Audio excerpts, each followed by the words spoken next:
So I got some really cool pieces of sunstone. I got a really good deal on it. They're kind of nice sized chunks. I find this stuff really hard to tumble polish, so I'm going to try to either face polish or maybe even polish the whole thing using the flat lap. Whoop, there that goes. So I got these wet. These are my two favorite of the few I grabbed. The shimmer there, but that's going to be hard to polish because that is so much higher. But it's got some on this side, so I think I'm going to start with this piece. See how it looks. I don't like spiders, so I'm just going to spray that guy out, and I am sorry to it, but no thank you.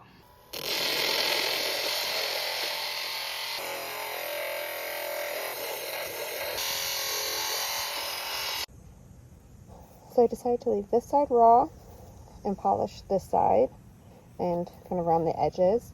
It has a really gritty texture, so I'm not really sure how well this is going to work. There is also a fracture along this corner, but I'm not going to grind that all down to nothing. I don't know if that is epidote or green tourmaline in there. I'll have to look it up. It's very pretty. So on to the next disc.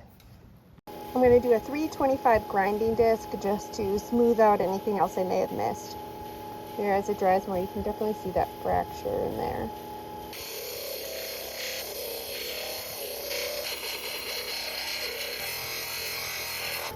Alright, now we're going to move on to the 350 or 300, whatever it is, the brown disc. The first of the smoothing discs.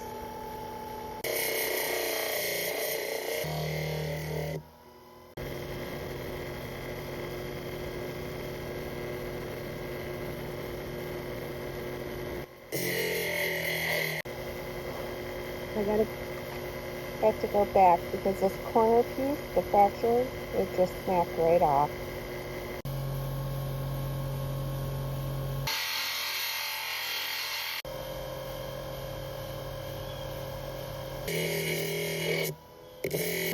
Ready for the next disc, 600.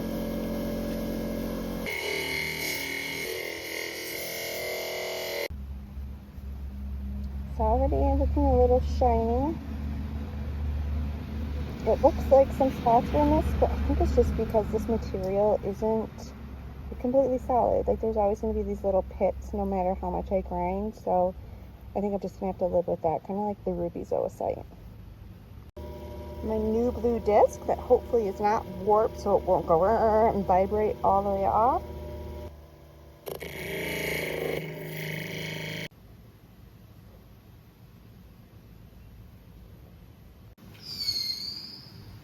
Quick dip to the ultrasonicator, got that out.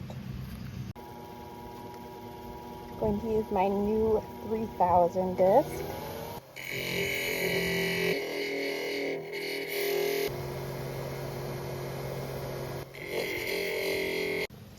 It's a new polishing pad.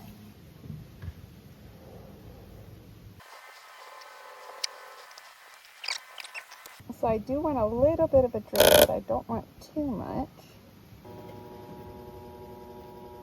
That's good.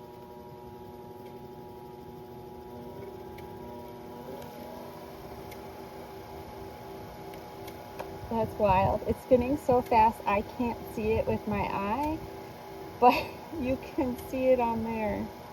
Oh, that's cool.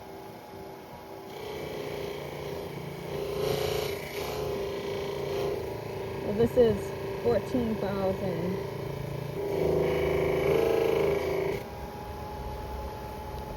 I'm going to avoid this area just because it did fracture again, and I don't want it to catch on the pad. All right, time for the reveal. Well, the final reveal. So it really does highlight the flex and shimmer. Look at that. This is the section I really wanted, right there. There.